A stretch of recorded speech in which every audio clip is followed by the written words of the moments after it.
Student. अब जैसे है आगे कविता की पंक्तियाँ, हृदय का उजाला।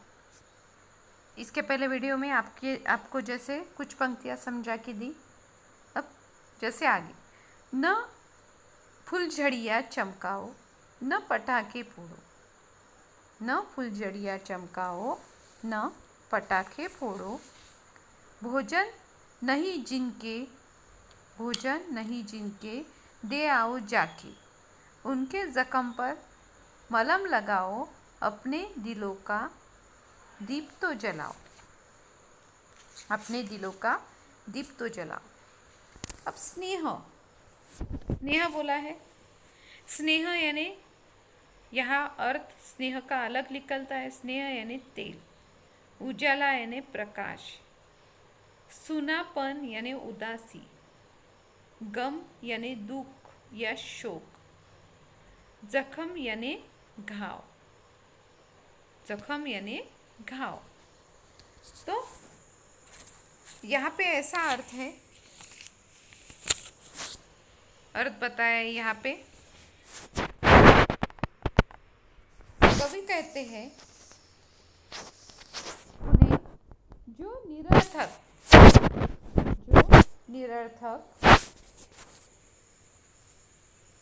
तड़क भड़क कर चक्कर में नहीं पड़ना है। तड़क भड़क के यानी जैसे निरर्थक तड़क भड़क के चक्कर में नहीं पड़ना चाहिए। साथ में वे त्योहारों और उत्सवों पर फुलझड़ियाँ जलाकर पटाखे फोड़कर खुशियाँ मनाने का विरोध करते हैं। वैसे देखा जाए यानी पटाखे फोड़ने या फुलझड़ियाँ जलाकर ही खुशियाँ मिल सकती है क्या? इसका कभी विरोध इसलिए करते हैं क्योंकि जैसे हम फुलझड़ी और पटाखे न फोड़ते हुए इसका लाभ दूसरे को दे, यानी दूसरे के घर में भी दिवाली मनाई जा सकती है। इसका फायदा हम करके देंगे, यानी अपने घर में फुलझड़ियाँ और पटाखे नहीं फोड़ेंगे। तो पटाखे फोड़कर खुशियाँ मनाने का भी विरोध करते हैं। वे ये भी कहते हैं कि हमें भूखे प्यासे लोगों की जो शुद्ध यानी पूर्ति करनी है, उनके मन की, उनको कुछ मिल नहीं रहा है, उनकी पूर्ति कैसे करनी चाहिए, उनके दुख दर्द में शामिल होकर उनकी सांत्वना करनी चाहिए। देखो, जब हम पटाखे या फुलझड़ियाँ फोड़ेंगे इसका फायदा जैसे एक को ही होता है, पर जैसे हम दुख सुख में किसी के काम आए या किसी के घर में हमारी वजह से दिवाली मनाई गई तो उसके घर में भी खुशी होगी और वो भी इंसान आपको दुआएं देगा। ऐसा नहीं कि खुशियाँ आपके ही घर में आनी चाहिए, वो भी इंसान है, पर उनके घर में आप खुशियाँ लाने का कार्य कर सकते हो। यानी तड़कते भड़कते पटाखे न फोड़ते हुए या उनके तड़कते भड़कते या निरर्थक ऐसे चक्कर में पड़ोगे आप, बढ़ावा या बड़ाई दिखाने का कार्य करोगे तो उससे क्या होगा, उत्सव मनाया जाएगा, उत्सव में एक अच्छी रौनक भी आएगी। पर कभी इसका विरोध इसलिए करते हैं क्योंकि इससे क्या हो रहा है कि इससे आपके ही घर का, जैसे हम दूसरों को भी सुख दे सकते हैं, यही यहाँ पे बताया है कि जैसे हम अपने घर के साथ साथ दूसरों के घर में भी खुशी ला सकते हैं। उसके बाद है जैसे न फुलझड़ियाँ चमकाओ, आगे जला दीप तुमने अंधेरा मिटाया। जैसे दीप जला और तुमने अंधेरा मिटाया, पर क्या किसी भूखे को भोजन कराया? नहीं, दीप जला और तुमने दीप जलाया और अंधेरे को मिटाया, पर क्या कभी किसी भूखे को भोजन कराया? प्रश्न किया हुआ है। उजालों की चाह कभी न रही जिनकी, रोटी रोटी तुम उनको जाकर तो खिलाओ। जैसे आप रोटी जाकर उनको खिला सकते हो। तो जैसे उनके घर में आप उजाला लाने का कार्य कर सकते हो। और उजाला तभी होगा जब आप उनके हृदय में, उनके दिल में या आपके दिल में उनके प्रति कुछ करने की सहानुभूति होगी या उनको कुछ देने की, जैसे परोपकार की भावना होगी, तो ही उनके घर में सुख शांति आएगी। दिया जैसा है, मैंने इसके पहले ही आपको बताया कि जैसे दिया है वो जैसे सबको प्रकाश देता है, उसके मन में स्वार्थ नहीं है, वो निस्वार्थ भाव से कार्य करता है। उसमें बाती लगा दी और तेल डाल दिया तो वो निस्वार्थ भाव से जलता रहता है। वही कवि कहते हैं कि त्योहारों के अवसर पर लोग अपने घरों में दीपक जलाकर घर का अंधेरा दूर करते हैं। जैसे दीपक जलाकर घर का अंधेरा दूर करने के अलावा हम ऐसे घर में दिया जलाएं जिससे उसका फायदा दूसरों को हो, यानी उनके घर का जो अंधकार है वो। अब दीप जलाकर घर का अंधेरा दूर कर सकते हो, पर क्या कभी किसी भूखे व्यक्ति को भोजन कराया है आपने? अथवा ऐसी बात भी मन में लाते हैं, यानी ऐसी कभी मन में बात भी आपने लाई हुई है क्या कि कोई किसी एखादे भूखे को आपने खाना खिलाने का आपने मन में ठान लिया है? जैसे हम हर एक अवसर पर अपने घर में दिया जलाते हैं, अंधेरा दूर करने की कोशिश करते हैं, पर कभी हमने ऐसे भूखे को भोजन कराया है क्या? अथवा ऐसी बात मन में कभी लाई भी है क्या? यानी यहाँ पर प्रश्न पूछा है।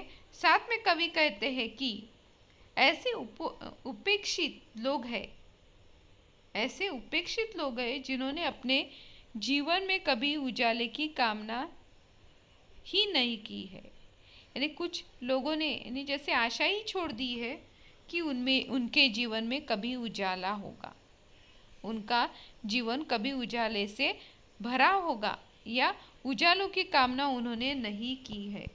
जैसे उन्होंने अपने मन में ठान लिया है और उनके मन में जो भावना है कि उनकी कामना कभी पूरी नहीं होगी, तो उनकी कामना हमें पूरी करनी है। उनके घरों में जैसे हमें दिया जलाना है, हमें ऐसे उपेक्षित तथा ऐसे जो असहाय व्यक्ति है उनकी खोज खबर लेनी चाहिए और उनकी शुद्धा यानी पूर्ति करनी चाहिए, पूर्ति का प्रयास करना चाहिए, उनको सुकून मिलना चाहिए। उनके घरों में जैसे असहाय है तो ऐसे लोगों के घर में हम जैसे उनके घर में उजाला लाने का कार्य कर सकते हैं। जो दुखी है उनकी जैसे हम उनको कुछ मदद करके या सहायता घर से करके उनके घर में अंधकार रूपी जो अंधकार फैला हुआ है उसे दूर करने में हम सहायता कर सकते हैं। और जीवन ऐसा है कि किसी को खुशी दोगे तो उसका फायदा इंसान को ही होता है। दूसरे के चेहरे पे खुशी देखोगे तो उसका यानी हमें भी उस जैसे सामने वाले के घर में आप अंधेरा है और आप उजाला लाओगे तो जितनी खुशी उसको होती है उससे ज़्यादा खुशी किसे मिलेगी? आपको। क्यों?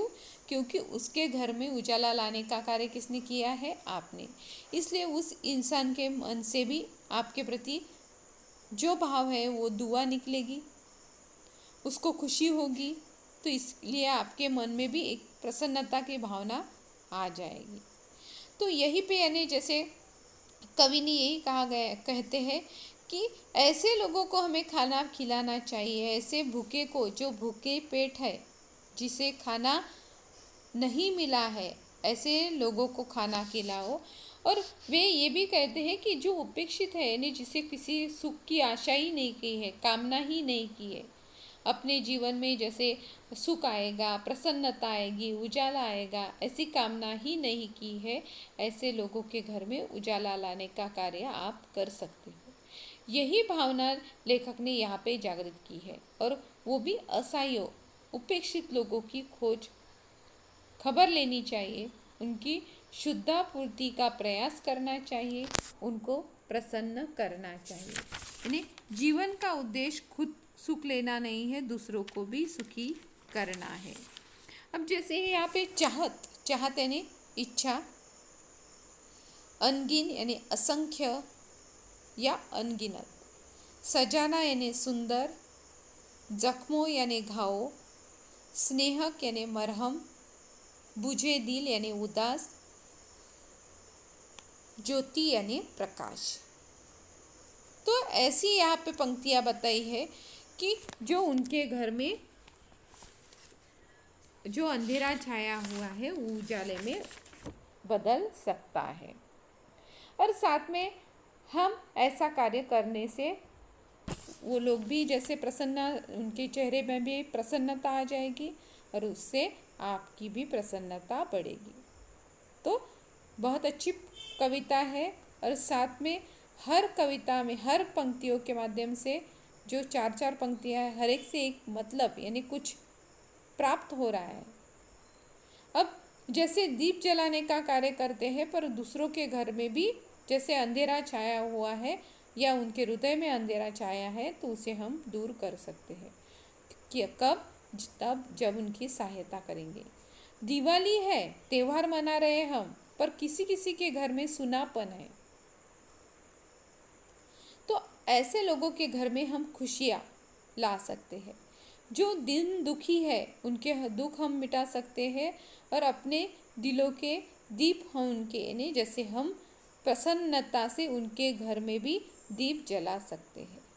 यही भाव यहाँ पे ये इस कविता के माध्यम से व्यक्त किया है कि हमें भी उनके घर में उजाला लाना है, हमें भी उनके हृदय में या उनके दिलों में जो चाह है वो पूरी करनी चाहिए।